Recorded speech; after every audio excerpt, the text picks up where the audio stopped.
we go, here we go, here we go, here we go. Last time I was at the Bat Cave, it smelled so much of piss and vomit I had to gag into a well-provided bucket placed carefully at the side of the drum kit. I usually made Miles sick, but drummers are always inebriated enough to keep their bloody bile inside their stomach where it belongs.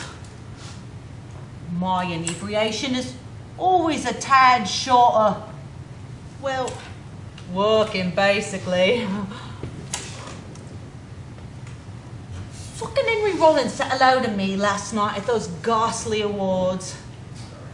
He always struck me as that rude, arrogant, pissant type, but he was really quite sweet. That was until he brought up our little anniversary. Our precious little anniversary. Hey, mate. Oh, he would remember. We were on tour together when it happened.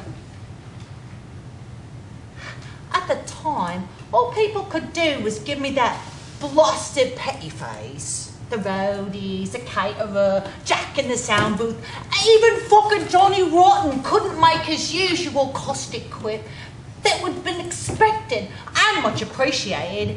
Now, Johnny felt sorry for me too.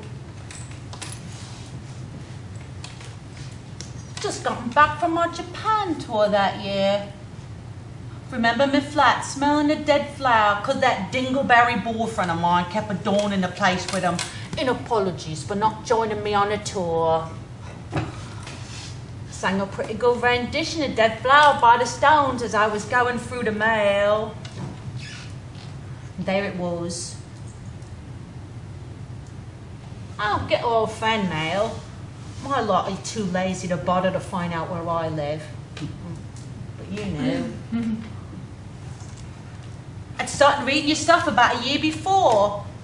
At the time, you were only a few years younger than me and didn't give me shit about losing weight or butchering me hair or wearing cowboy boots one time in Brixton. Now, the rest were dicks. They wanted me to be some sort of never-changing mannequin that they could wank off to in their dreary little gutter minds. I just did the Bowie thing. Although, I didn't go as schizo as he ended up. Like the fact that I never actually met you. You didn't want it, as I recall. The written word was enough. Mine wasn't, though. I barely wrote back. Well, but why should I? What makes your ass so fucking special? Who's to say you wouldn't sell my shit to the Daily Mirror for a few extra quid on the side? Shit I had to think about. Oh, you did get into the Mirror, didn't you, pretty? I didn't get many letters at the time. Too busy slogging away in the Orient. No faxes or emails, no dear. So I come home to this bloody missive, consequently your last letter, about that song, the one that put you over the edge. It spoke to you. That much, eh?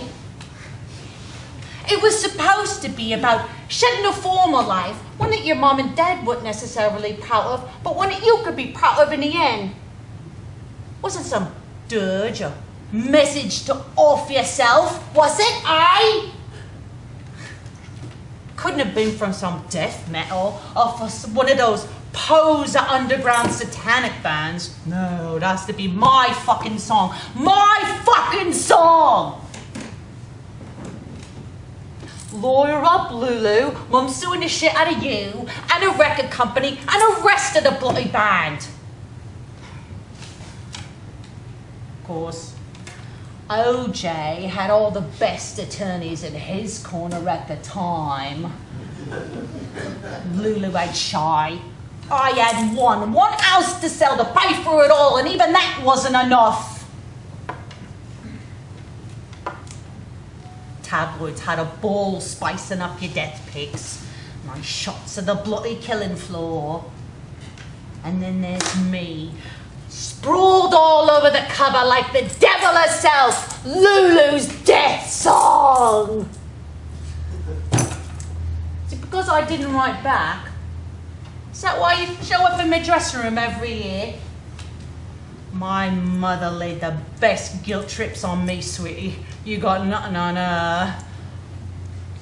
Every year, eh? Sometimes it's in me flat. Sometimes it's when I'm picking up Gary. Sometimes it's when I'm shagging me poor husband. Pick a year, sweetie. You always manage to show up. Always wearing that low-cut, red checkerboard picnic blanket dress so I can see the noose marks all over your precious little neck. Don't get me wrong. I like the look. Someday I'll get the guts and put it on an album cover. Well, I look like,